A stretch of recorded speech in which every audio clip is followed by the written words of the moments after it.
Héctor Shalom es director del Centro Ana Frank de Argentina. ¿Cómo estás, Héctor? Bien, muy bien. Un gusto Gracias, estar acá. gracias por acompañarnos. Un gusto. ¿Qué es el Centro Ana Frank y quién fue Ana Frank? Entre las cosas por las cuales te invitamos era intentar conversar en la noche de Animales Sueltos en la pantalla América, tener otra mirada sobre los discursos de odio. ¿Qué es el odio para vos, para ustedes? Si estudian el odio, vos decís que el odio el odio se cría, hay criaderos de odio, ¿no? Y que se construyen los discursos de odio. Pero primero contarle a la sociedad, recordanos quién fue Ana Frank y qué es el Centro Ana Frank. Bueno, muy brevemente, Ana Frank es una adolescente judía que escribe un diario entre sus 13 y sus 15 años.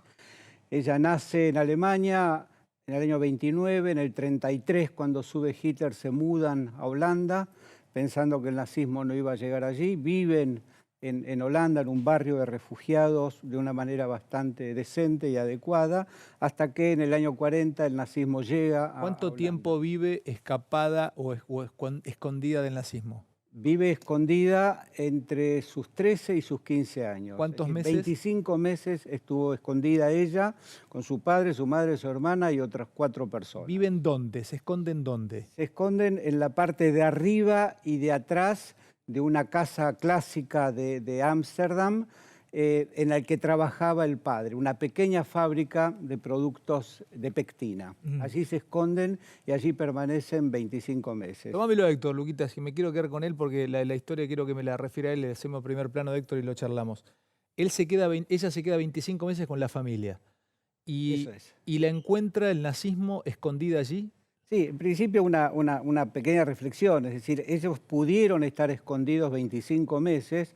Cuando digo escondidos es que entre las 8 de la mañana y las 6 de la tarde no podían caminar, no podían toser, no podían abrir una canilla, porque en esa pequeña fábrica que estaba abajo podían escucharlo. La encuentran y cuánto tiempo vive y muere dónde. La encuentran, la trasladan a un centro de detención primero, después a Auschwitz, en los trenes de ganado, y finalmente, cuando ya avanzaba el ejército ruso, en los finales de la guerra, es trasladada a Bergen-Belsen, donde muere.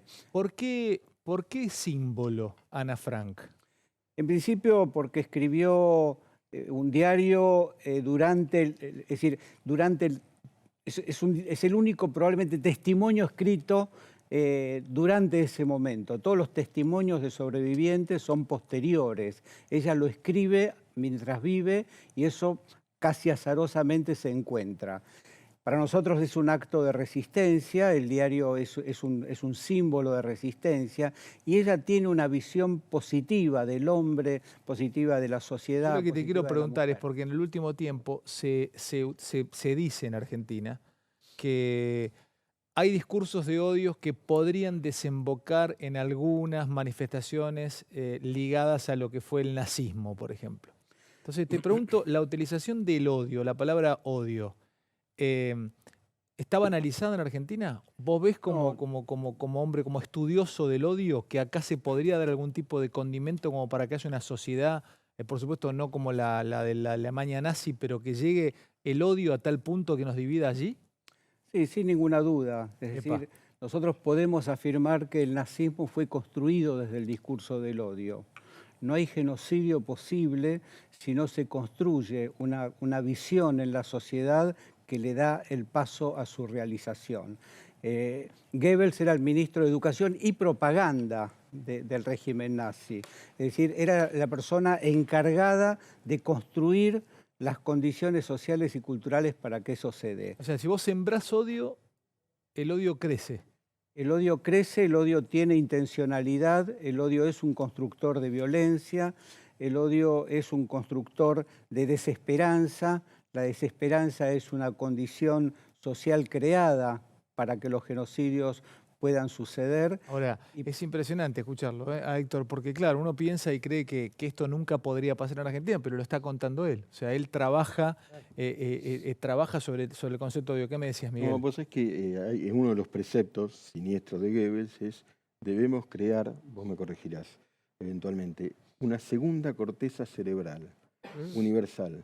¿Cómo es eso? Una segunda corteza cerebral de unanimidad, eslogans y fanatismo a través de la radio.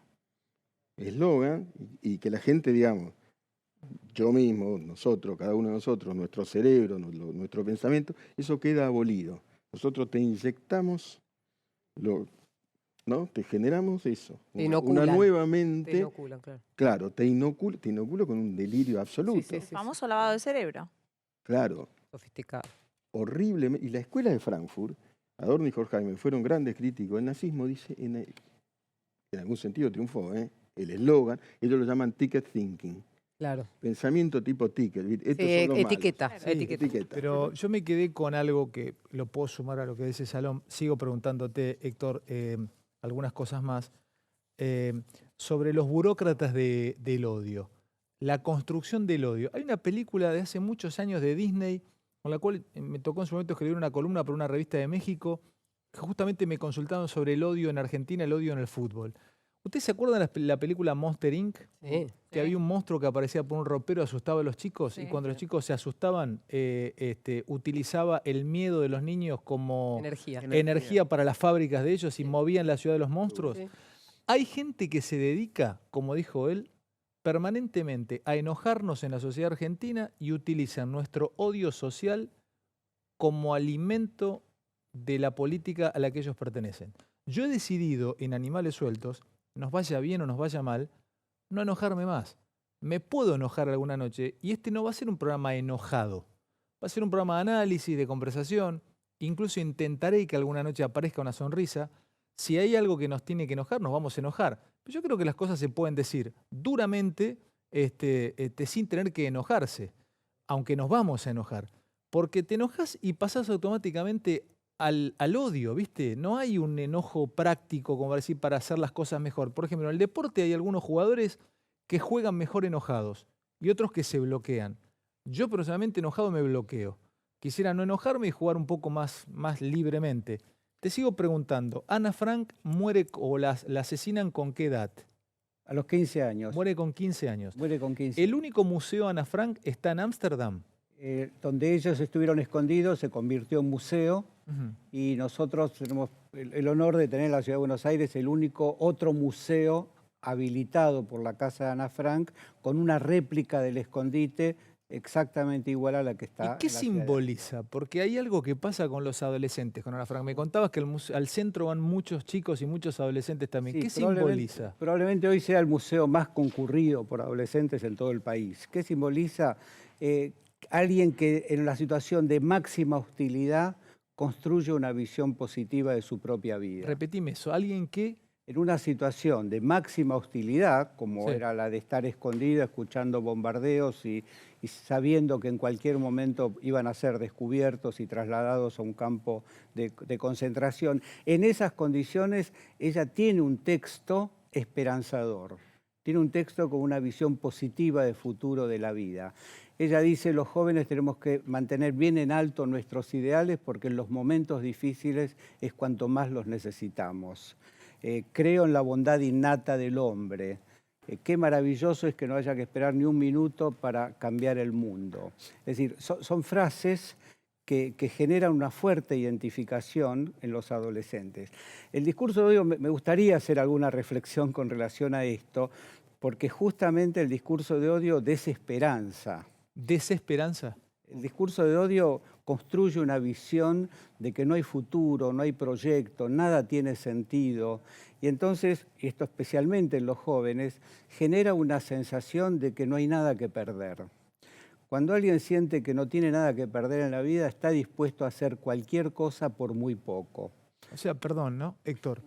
Desde que estás contando o le estás mostrando otros lados al odio, es mucho más nocivo de lo que creemos. Yo creo que si los cultores del odio tuviesen conciencia de cuánto lastiman, probablemente lo tomarían con mayor responsabilidad.